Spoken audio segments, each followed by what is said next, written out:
उपासक ऐसी भूल ना करे, नहीं तो समझ नहीं पाएगा कि उसका साधन मार्ग कब और कैसे छूट गया। निरंतर रात दिन अपने भजन को ही संभाला करे। ऐसा भी नहीं होना चाहिए कि बहुत बढ़िया से भजन हो गया तो तुम भूल गए। बड़ी सूक्ष्म बात है। बहुत बढ़िया आपका दिनचर्या चल रहा है, कई घंटे भजन हुआ, अब आपका मन धीरे से आपसे प्रार्थना करेगा, देखो इतने घंटों से भजन कर, थोड़ी देर का अवसर दे दीजिए, थोड़ा हंस खेल लीजिए, थोड़ा मनोरंजन कर लीजिए, थोड़ा घूम लीजिए, इधर उधर देख लीजिए। आधी घड़ी भी यदि आपने ऐसा अवसर दिया तो ये मन सारे भजन पर पानी फेरने की कोशिश करेगा। इसलिए साधक को गंभीर रहना चाहिए। जैसे जैसे भजन साधन बढ़े वैसे वैसे गुप्त रखना चाहिए अपने हृदय के भाव को, आनंद की उमगन को, गंभीरता और उदासीनता से। उदासीन अति रही गोसाई। बाहर से ऐसा लगे कि ये तो एकदम ना हंसता है ना बात करता है। उदासीनता, गंभीर, अंदर आनंद उमड़ रहा है, बाहर से गंभीर, भ्रकुटी तनी हुई, शांत। ये भजन की सुरक्षा है। बहुत सुकोमल पौधा है, आसपास कांटे की बाड़ लगाई जाती है। वो बाड़ अगर मजबूत लगी रही तो पौधा वृक्ष बन जाएगा। वृक्ष बन जाएगा तो कुछ हानि होने वाली नहीं, हजारों लोग विश्राम पाएंगे उस वृक्ष के नीचे। ऐसे अभी भक्ति का पौधा अंकुरित हुआ है।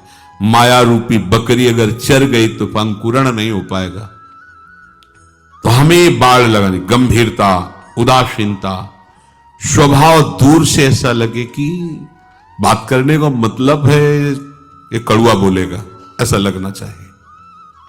हृदय में आनंद है, भगवत स्मरण है, पर आपका बाहरी स्वरूप कांटे जैसा होना चाहिए, आंतरिक स्वरूप गुलाब के फूल जैसा होना चाहिए। उपासक को यह सुरक्षा कवच रखना ही चाहिए। संसारी पुरुष अंदर कांटे जैसा होता है, बाहर गुलाब के फूल जैसा होता है। लगता है छुओ बहुत अच्छा, लेकिन छुओगे तो कांटे लगेंगे। उपासक बाहर से कांटे जैसा, एकदम उदासीन, स्पृहारहित, निरपेक्ष, लेकिन अंदर वो अनुराग रस से भरा हुआ है। कोई उसके अंदर का अगर स्पर्श पा जाए तो निहाल हो जाए। तो साधक को, साधु को आधी घड़ी के लिए भी आनंद में फूल करके कोई बर्ताव नहीं करना चाहिए। बहुत सुंदर। अब वो उसी समय कोई ऐसी बात करवा देगा, ऐसा दृश्य दिखा देगा कि वो जो भजन से आपकी आंतरिक उन्नति हो उसे रोक देगा, वो आगे विषय चिंतन कराने लगे। ये बहुत सावधानी की बात। एक क्षण में पूरे चिंतन को बदल सकता है, पूरे चिंतन को। एक वृत्ति आपको गिरा सकती है, एक वृत्ति, एक दृश्य। मछली की क्रीड़ा को देखकर इतना बड़ा महात्मा जो जल को स्तंभन करके जल में समाधि लिए हुए वो मानधाता की पुत्रियों से ब्याह करता है। बहुत सावधानी की जरूरत है। प्रायः यही देखने को मिलता है कि उपासक सत्संग भी करता है, पाठ भी करता है, नियम से भजन भी करता है, पर वो सावधान नहीं रहता है। ध्यान दीजिए, ये महापुरुषों के वचन हैं जिन्होंने भगवत साक्षात्कार किया है। प्रायः यही देखने को मिलता है कि उपासक, साधक सत्संग भी करता है, पाठ भी करता है, भजन भी करता है जो उसका नियम है, पर वो सावधान नहीं रहता। वो विषय सेवन की छूट भी दिए रहता है, असाधन भी करता रहता है।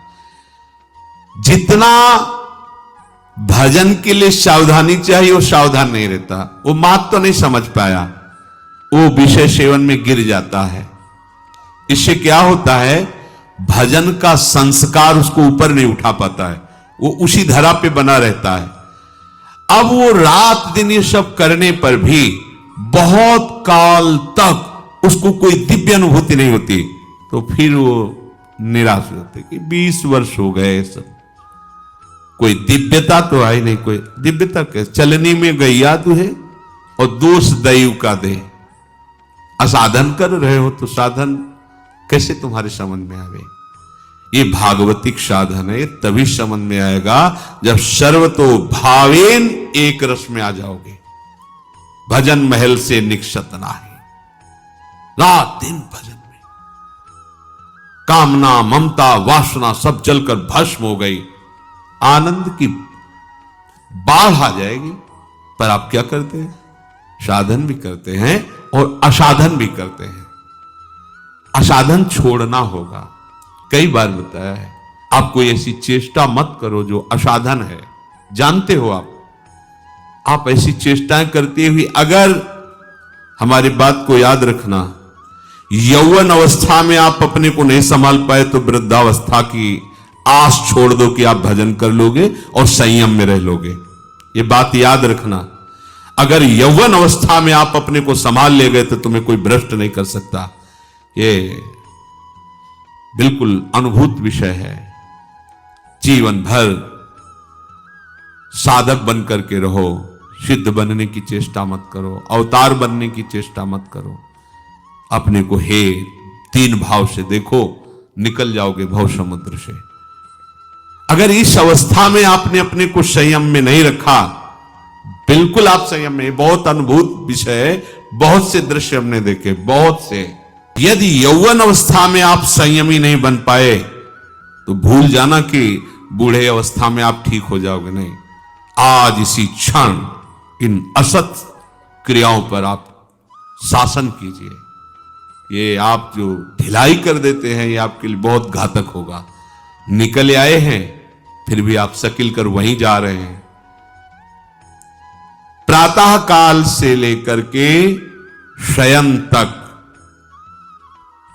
आपको बिल्कुल सावधानी से समय बीते, इसका इनाम मिलेगा। ऐसा नहीं, इसका वो इनाम मिलेगा कि आप निहाल हो जाओगे। सदगुरुदेव भगवान ने एक दिन कहा, एक एक सेकंड का हिसाब होगा, एक एक सेकंड का। आप जो जल रहे हैं, कष्ट सह रहे हैं, भजन मार्ग में हर विकार के ताप को सह रहे हैं, ये आपका ऐसे नहीं, बहुत बढ़िया हिसाब होगा। बड़े उदार मालिक हैं, निहाल हो जाओगे। आप इस समय ऐसा ना समझो कि कोई देख नहीं रहा, कोई समझ नहीं रहा। नहीं, मालिक देख रहा है, जिसके लिए तुम आए हो, जिसके दरबार में बैठे हो, जिसके लिए जीवन समर्पित किए हो, जिसके लिए जल रहे हो, ये काम क्रोध आदि जला रहे हो, आप सह रहे हो, आपका हिसाब होगा। वो प्रभु करुणा में आपको निहाल कर देंगे। बस आप चुपचाप शांत रहिए, असाधन मत कीजिए। आगे चलकर आपको खुद समझ में आ जाएगा कि कितनी कृपा है। उल्टे मार्ग पर जाओगे, सावधान नहीं रहोगे तो चलते रहो,